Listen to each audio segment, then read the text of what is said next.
राहुल एक ऐसा इंसान था जो अपने जीवन की मुश्किल से जूझ रहा था। नौकरी में परेशानी, पैसों की कमी और परिवार की जिम्मेदारियों के बोझ से वो दिन रात परेशान रहता था। सबसे बड़ी चिंता थी उसकी माँ, जिससे वो बहुत प्यार करता था। काश मेरे पास कोई तरीका होता जिससे मैं भविष्य देख सकता, अपनी और अपने परिवार की जिंदगी बेहतर बना सकता। एक रात राहुल अपने कमरे में परेशान बैठा सोच रहा था। उसको ख्याल आया। क्या मैं वाकई जिंदगी से बाहर निकल सकता हूँ?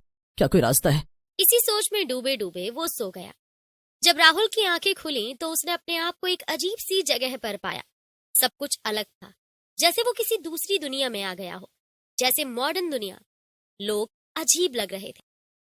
और तभी राहुल समझ गया कि वो भविष्य में आ चुका था। उसके सामने एक स्क्रीन पर उसकी खुद की जिंदगी चल रही थी। एक ऐसी जिंदगी जिसमें उसकी सारी मुश्किलें खत्म हो चुकी थी। वो एक कामयाब और खुशहाल इंसान बन चुका था। राहुल ने उस स्क्रीन पर देखा कि कुछ ही समय बाद शेयर बाजार में एक बड़ी उछाल आने वाली थी। उसने देखा कि कई लोग इससे माला माल होने वाले थे और उसे यकीन हो गया कि अगर वो सही समय पर निवेश करे तो वो भी अपना भविष्य सुधार सकता है। तभी उसे एक दृश्य दिखा जिसने उसके दिल को झकझोर दिया। उसकी माँ एक सड़क दुर्घटना में घायल हो रही थी। राहुल का दिल धड़क उठा, माँ, माँ। लेकिन वो खुद को संभालते हुए बोला। नहीं नहीं, मैं अपनी माँ को इस हादसे से बचा लूंगा। अचानक राहुल की आंखें खुली और वो अपने कमरे में था। हाँ, लगता है भगवान ने मुझे अपनी किस्मत बदलने का मौका दिया है। मैं इस भविष्य की जानकारी से अपने हालात बदलूंगा, और वो भी जल्दी। अगली सुबह जब वो नाश्ते के मेज पर बैठा था तो उससे उसकी माँ ने पूछा, बेटा, तुम इतने खुश कैसे लग रहे हो? ऐसा लग रहा है जैसे तुम्हारे सिर से बोझ उतर गया हो। माँ, बस यूं समझो कि मुझे भगवान ने एक और मौका दिया है। वो अगले कुछ दिनों में अपनी बचत का एक हिस्सा शेयर बाजार में उस कंपनी में निवेश करने लगा जिसका भविष्य में उछाल आने वाला था।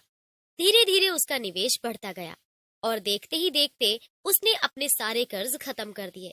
राहुल अब एक खुशहाल इंसान बन चुका था, लेकिन उसकी सबसे बड़ी चिंता थी अपनी माँ को दुर्घटना से बचाना।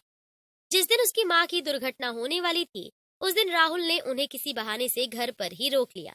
उसने अपनी माँ से कहा। माँ, आज घर पर ही आराम करो, मुझे तुमसे कुछ जरूरी बात करनी है। माँ ने हैरानी से पूछा, बेटा, सब ठीक तो है ना? तुम कुछ परेशान से लग रहे हो। राहुल ने माँ के हाथों को थाम लिया और बोला, बस माँ, तुम घर पर रहना, ये बहुत जरूरी है। मुझे तुमसे वादा चाहिए कि तुम आज बाहर नहीं जाओगी। माँ ने प्यार से राहुल के सिर पर हाथ फेरा और मुस्कुराते हुए बोली, ठीक है बेटा, अगर तुम्हें ऐसा लगता है तो मैं घर पर ही रहूंगी।